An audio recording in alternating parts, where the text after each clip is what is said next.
direto da Argentina, um verdadeiro obelisco, que dispensa papa móvel por sua conta e seu risco. Respeitador de outras crenças, aberto às diferenças, o popular Papa Francisco. Aqui está o livro Meu Universo de Versos, do Dorje Tabosa. Aqui a capinha, ó, dá para dar uma olhadinha. Então todo mundo aí vai adquirir, vai ler e vai se encher de cultura. Parabéns, Dorje, pelo livro. A gente vai procurar depois ler ele com muito carinho, procurar absorver. Eu li aqui só um verso, já fiquei com vontade de ler um pouquinho mais. E hoje aqui ao meu lado, né, o jornalista, poeta também, Gênerson Alves, além do professor, poeta, escritor Dorje Tabosa. Né, mais uma vez, sejam bem-vindos. A Previdência Social pode ter salário menor do que o piso do salário mínimo. É mesmo? Vamos ver. O presidente Michel Temer anunciou na semana passada que a Previdência Social terá seu salário reajustado. O objetivo é o de desvincular os benefícios pagos pelo Instituto Nacional do Seguro Social, o INSS, do reajuste do salário mínimo. O rendimento seria um pouco menor que o atual piso salarial, como forma de reduzir o ritmo de crescimento do rombo da Previdência. O projeto da Lei de Diretrizes Orçamentárias, a LDO, de 2017, que foi enviado ao Congresso, prevê um déficit de mais de 167 bilhões no sistema, o dobro do observado em 2015.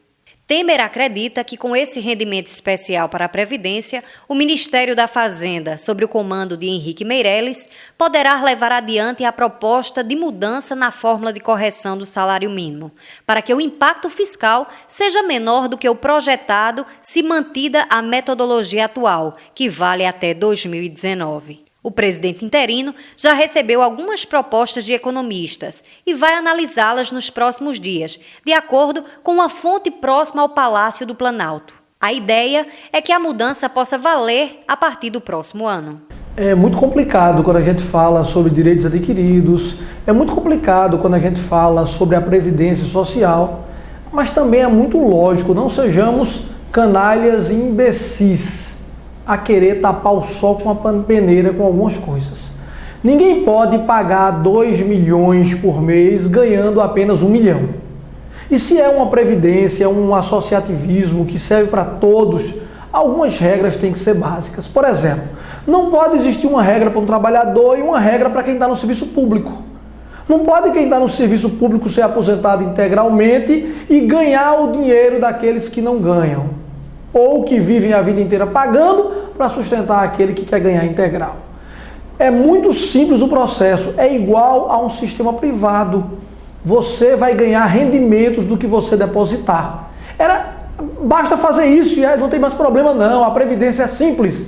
Basta a pessoa ganhar rendimentos do que ele depositar. Quem só contribuir 1 ano vai ter rendimentos de 1 ano, o salário é disso. Quem contribuir 10 anos, rendimento de 10 anos. Quem quiser contribuir 50 anos, rendimento sobre 50 anos. Quem contribuiu sobre 1.000, rendimento sobre 1.000. Quem contribuiu sobre 100, rendimento sobre 100. Simples. Se no privado funciona, porque eu não pego o privado e joga dentro do público e a gente vai tudo feliz. Aí diz, não, mas são direitos adquiridos. Não existe direito adquirido sem dinheiro para pagar. Eu costumo dizer que não existe pessoa boa. Se ele não tiver o dinheiro para pagar, ele passa a ser ruim.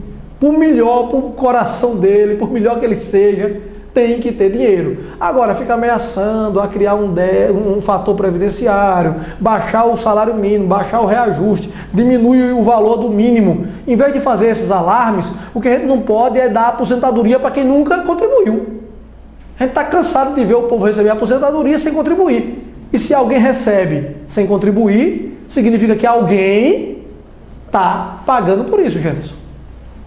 Pois é, a justiça é uma prerrogativa, não é inalienável, né? A sociedade precisa de justiça. E a forma que a sociedade trata suas crianças, mas também os idosos, né, diz muito sobre o tipo de sociedade que ela é, né? Então, é necessário procurar aí o rumo do equilíbrio, o rumo da equidade, o rumo da justiça, porque só é justo se for bom para todos, né? Então tem que ser bom para todos. Ninguém pode padecer por aquilo que não deve. A gente vê que essa é exatamente as vantagens que acontecem. Um dia eu estava vendo uma pesquisa em que dizia que 5% do pessoal aposentado ganha quase que 45% do total dos valores pagos de aposentadoria. E os outros 95% ficam para receber 60%. Isso é irreal, ilógico. O correto era a Previdência criar talvez uma base. Para se aposentar aqui é só salário mínimo. Quem quiser outro tipo de aposentadoria, começar a pagar uma previdência privada, por exemplo, e já facilitava. Quem não contribuir, não recebe, vai receber, são 35 anos de contribuição. Quem só contribuir 10 vai receber equivalente a 10, vai ser o equivalente de um salário mínimo. Mas eu ganho bem menos do que um salário mínimo. Não contribuiu, vai contribuir. Para o outro não ter que pagar para você. Agora, é claro, quem já quem já recebeu esse direito, não deve pagar. Aí vem o princípio da lei. E olha, pessoal, eu estou dizendo isso, falta 3 anos só para eu me aposentar, viu? Mas eu quero que mude, porque eu não sou idiota nem louco, só pensar em mim. Eu tenho que pensar nos meus filhos do futuro. A gente sabe que a Previdência Social, desde que eu me entendo de gente, que eu vejo falar na Previdência Social ser deficitária, certo? E é uma questão matemática apenas. Nós estamos observando nesses últimos anos aí, na Europa, a Previdência é muito deficitária e muitas mudanças foram efetuadas. O porquê? Coisa simples. Primeiro, a expectativa de vida está aumentando, certo? Então, se estamos ficando mais velhos, evidentemente que alguém tem que estar na ativa para pagar quem está aposentado. No Brasil, isso também... Hoje saiu até uma pesquisa do IBGE, que a expectativa para o brasileiro de 75 anos. Hoje, um japonês, por exemplo, vive mais de 80. Ou seja, então alguém tem que pagar para isso. E eu entendo que uma reforma tem que ser feita na Previdência Social. E os governos ficam rolando essa reforma porque isso não é bom para os governos, porque mexe com muita gente, mexe com os aposentados. Mas é uma coisa que deve ser tratada com muita matemática, porque não tem outra forma. Se você se estão se aposentando um pouco mais cedo, eu inclusive não sei nem quando vou me aposentar, talvez com mais de 100 anos se eu chegar lá, porque eu tenho uma vida no comércio informal que nunca contribuí em nada. Então, ultimamente, nesses últimos 10 anos, eu contribuo porque sou funcionário do município. Mas esse tempo de aposentadoria é uma coisa meio complicada. E sendo deficitária, o rombo aumenta a cada ano e tem que haver essa reforma previdenciária com urgência. Eu vou lhe dar impopular.